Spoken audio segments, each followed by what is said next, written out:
India মঞ্চ টিকিয়ে রাখার প্রয়োজনীয়তা নিয়েই এবার প্রশ্ন তুলে দিলেন শরিক দলের নেতা তেজস্বী যাদব। শুধুমাত্র লোকসভা নির্বাচনে বিরোধী দলগুলিকে জোটবদ্ধ করার উদ্দেশ্যে ইন্ডিয়া গঠন।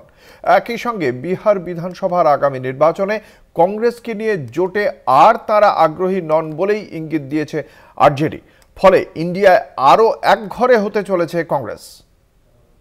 তৃণমূল সমাজবাদী পার্টি, আম আদমি পার্টি ও উদ্ধব শিবসেনার পর এবার আরজেডির পক্ষ থেকেও কংগ্রেস বিরোধী অবস্থান স্পষ্ট করে দিলেন দলের নেতা তেজস্বী যাদব।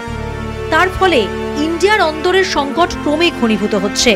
দিল্লি বিধানসভা নির্বাচনে ইন্ডিয়ার দুই শরিক আম আদমি পার্টি ও কংগ্রেস মুখোমুখি লড়াই করছে, কিন্তু সমাজবাদী পার্টি, তৃণমূল ও উদ্ধব সেনা দিল্লির ভোটে আপকে সমর্থন করার কথা ঘোষণা করায় কংগ্রেসের সঙ্গে ইন্ডিয়ার শরিক দলের দূরত্ব প্রকট হয়ে পড়ে। রাজ্যে ত্রিমুখী লড়াইয়ে বিজেপির সহযোগী শক্তি হিসেবে কংগ্রেসের দিকে আঙুল তুলেছেন আপ সুপ্রিমো অরবিন্দ কেজরিওয়াল। শরিক দলের এই চাপের আবহে বাড়তি মাত্রা যুক্ত হয়েছে আরজেডি নেতা তেজস্বী যাদবের মন্তব্যে। দিল্লি নির্বাচনে তৃণমূল, সমাজবাদী পার্টি প্রমুখ শরিক দলের কংগ্রেস বিরোধী অবস্থান নিয়ে প্রতিক্রিয়া দিতে তেজস্বী বলেন, ইন্ডিয়ার জন্ম হয়েছিল শুধুমাত্র লোকসভা ভোটের কথা মাথায় রেখে, তাই রাজ্য বিধানসভা ভোটে জোট ধর্ম রক্ষার কোনো বাধ্যবাধকতা নেই বলে জানিয়ে দিয়েছেন তেজস্বী। दिल्ली चुनाव में तो पहले से तय था इंडिया अलायंस जो है वो लोकसभा के लिए, और बिहार में जहाँ तक बात की जाए हम लोग तो शुरू से साथ थे यहाँ पे। दिल्ली जा रहे हैं आपका प्रचार करने के लिए?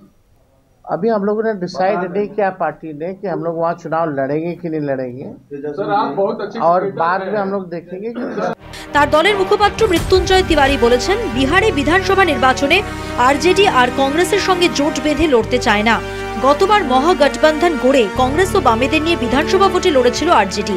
দলের মুখপাত্র জানান, গতবার জোটের শরিক হিসেবে কংগ্রেস যেন 243 আসনেই লড়াইয়ের প্রস্তুতি নেয়। তার ওই বার্তায় স্পষ্ট, কংগ্রেসের থেকে রাজ্য স্তরে দূরত্ব তৈরিতে ব্যগ্র লালুর দল। গত লোকসভা ভোটের পর থেকেই কংগ্রেসের নেতৃত্ব নিয়ে ইন্ডিয়ার অন্দরে সংশয় তৈরি হয়। রাজনৈতিক পর্যবেক্ষক মহলের ধারণা, সেই সংশয় আরও দৃঢ় হল তেজস্বীর মন্তব্যে। কলকাতা টিভি।